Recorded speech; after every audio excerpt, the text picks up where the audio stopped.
right, 6 states are offering return-to-work bonuses up to $2,000 for unemployed residents. What is happening in our world?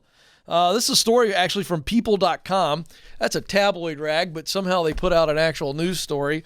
Governors of 6 states have now begun to offer cash incentives to encourage residents to re-enter the workforce. In May, Montana was the very first state to announce it would be replacing federal unemployment benefits with a return-to-work bonus amounting to $1,200. New Hampshire and Oklahoma follow with their own plans. Weeks later, New Hampshire now is paying $500 and $1,000 bonuses to residents who start part and full-time jobs, and Oklahoma is giving $1,200 to those who accept full-time work. Arizona, Connecticut, and Colorado are offering one-time $1,000 payments to unemployment recipients who start part-time jobs and $2,000 payments to those who get a full-time job. Connecticut and Colorado, however, are putting contingents out there that you must complete 8 weeks of work. And see, this is where government benefits never solve a problem. Some smart people in Connecticut and Colorado said, here's what we're going to do, Joe. We're going to give them the thing, the $2,000, but they got to work for 8 weeks, and that'll keep them on the job. Wrong. They're going to quit after 8 weeks. You watch. Folks, I'll get to that in a second. Workers in New Hampshire and Arizona are only eligible for payments if they make less than $25 per hour. And 25 states have now decided to drop the federal government's unemployment program, which provides a $300 weekly supplement. Okay, let me tell you the real reason behind this and why this will not work. Do you know why people aren't really, truly wanting to return to work? It's not just because the benefits are disincentivizing. They are. Let me be clear. I don't get political in the show. I'm not going to argue with you 2 seconds. If you send me an email or you reach out to me on social media, I'm not going to read it. So spare your keyboard courage taking a shot at me. I'm right. You're wrong. Okay? We'll just leave it at that. Okay? There is zero argument that the additional federal unemployment benefits are disincentivizing people. Of course they are. They're making more money many times to sit at home and watch Netflix and eat ice cream than they will go to work. But remove the unemployment benefits. You're not going to just have a bunch of people flooding back to work. Here's why. And this is why the Ken Coleman Show exists. But I'm just going to break this down for you. The real reason that people don't want to go back to work and why people will quit after the 8-week bonus or whatever is because they don't want to work in those type of jobs anyway. Well, Ken, it's kind of obvious. Well, wait a second. Hey, companies, leaders, I'm the guy that's talking to people you're trying to hire every day. I'm the guy that's talking to people that are leaving you every day. I'm the guy that's talking to people who don't want to come work for you in those jobs. When you are talking about lower wage jobs, hourly wage jobs, leaders, listen to me.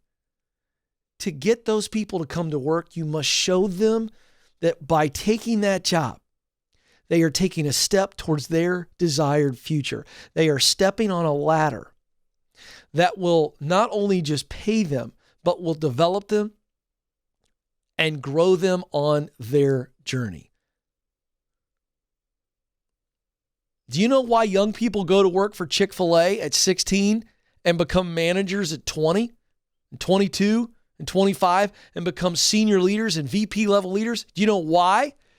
Because Chick-fil-A, my friend Dan Cathy, they have a leadership vision that is attached to every job. They want to keep people. They want to develop people. They want to promote people from within. Hey, Hardee's. Hey, Sonic. Hey, lumberyard. Hey, plumber. Hey, electrician. Hey, restaurant manager. You want to get people in? Show them a ladder. See, when people just look at your job as a job, they're not motivated to do that. But what we have lost as leaders, what we have lost in our culture is the idea that, wait a second, it doesn't have to be the dream job right away. Folks, it's stage 6 in my 7 stages. Stage 1 is get clear. Stage 2 is get qualified. Stage 3 is get connected. Stage 4 is get started. Stage 5 is get promoted. Stage 6 is get the dream job. Folks, it's up the mountain. But people will climb if they know that this is a mountain they're supposed to climb. You better give them a vision. This is why politicians will never fix unemployment problems. Because politicians, most of them, have no freaking clue how to cast a vision.